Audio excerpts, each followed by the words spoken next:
So here we are, game 2 of round 1. Let's see if we can pull out a win here. And wow, there's another hand we have to mulligan. You can get a little tired of this. Let's see what happens. Okay, so this hand is not as good again, but we can't really go any farther and hope to get a better hand. So we have to play with this. If we draw a Grand Architect, it's looking pretty decent. When you're on the play against black-red, Grand Architect's a lot better. On the draw, they can untap and skin render him. So it's just a lot nicer that way. So we have our Silver Mirror here, which is a nice top deck, but they do usually have a way to deal with it. Let's see if it's a Grasp or a Shatter.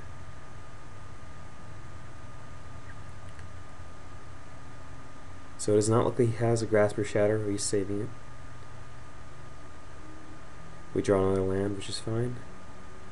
In fact, it's what we want. We'll attack with our Silver Mirror and pass the turn back to him.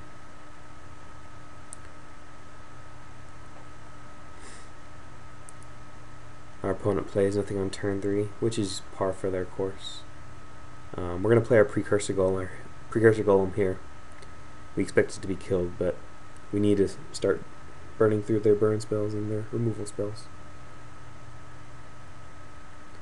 Grasp of Darkness and Shatter make Precursor Golem just not as strong in this matchup.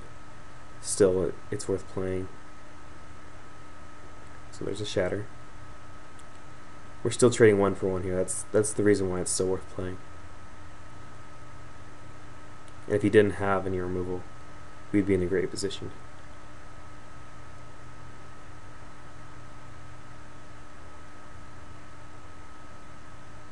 So at 4 mana, you can play a Scrap Melter or a Memoricide. Does not make sense really in this matchup.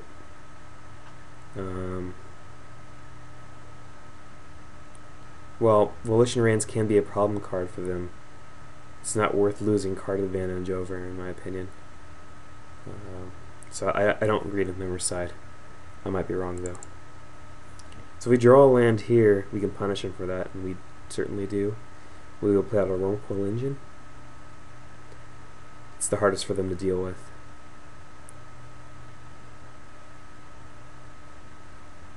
And we'll pass the turn back to him.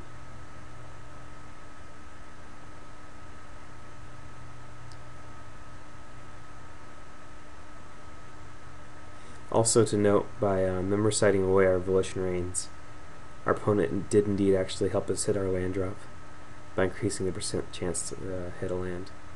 So he Memoricides again, takes away our Mirror Battlesphere, which is a good card in the matchup. But we're still in a good position here.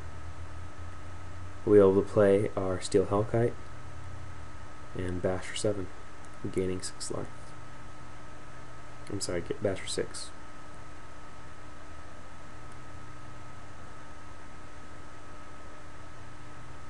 And then we'll pass the turn back to him. So he's got to find an answer to our Wormcoil Engine and our Steel Hellkite pretty soon, or we're just going to run away with this match.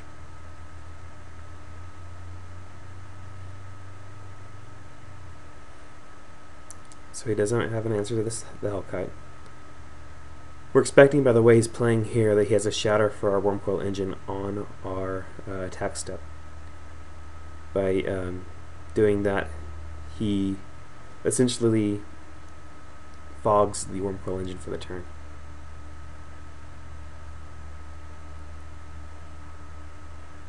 And there it is, the Shatter. So we're going to play out our Steel Hellkite and make him answer that.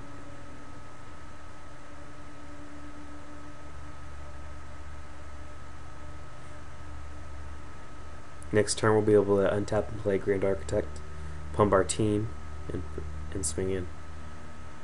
Of note, a lot of blue decks use Glimmer Posts in their 26 lands. I'm a firm believer in 26 islands because Grand Architect is such a heavy blue user. Sometimes you need to pump your whole team, and if you have Glimmer Posts, you're not going to be able to do that sometimes. So we had another Scrap Melter. But we're still looking pretty decently here. We make him make some bad blocks.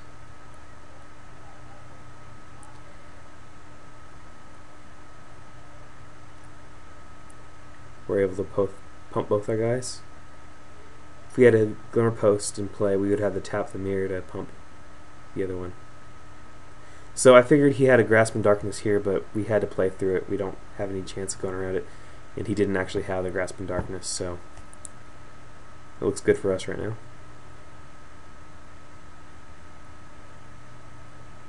Our opponent untaps and plays a skin render, which will take out our Grand Architect, we're figuring. There it does.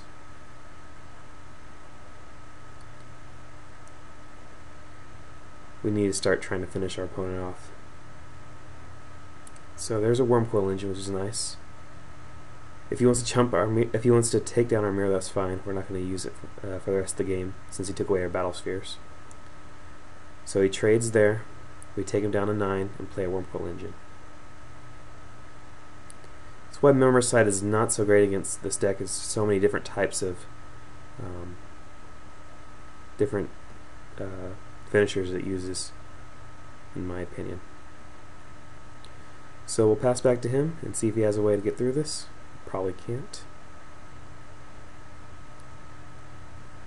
He does have, though, a Precursor Golem, so that'll stall us off for a little bit.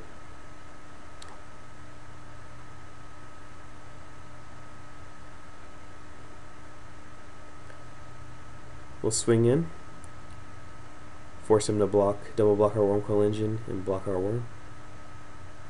We'll end up with 2 worms at the end of this deal, and a mirror, and a Stoic Rebuttal for anything he can cast. So we drop him to 8, and we have 7 power on board with a counter spell in hand. It's looking good.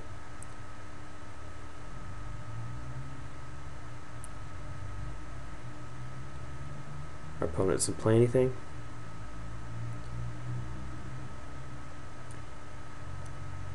We'll attack.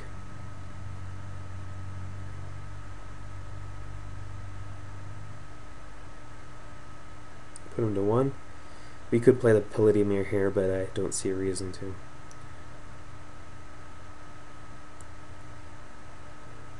And that's game. Now, from what it looks like, the third game in this round was not recorded. I'll have to check again, see if I can find it, but it does not look like it was recorded. The third game in this round, I did mulligan to 4 or 5, if I remember correctly, and the game did not go well. So we started off this daily event with a match loss. We'll see you in round 2.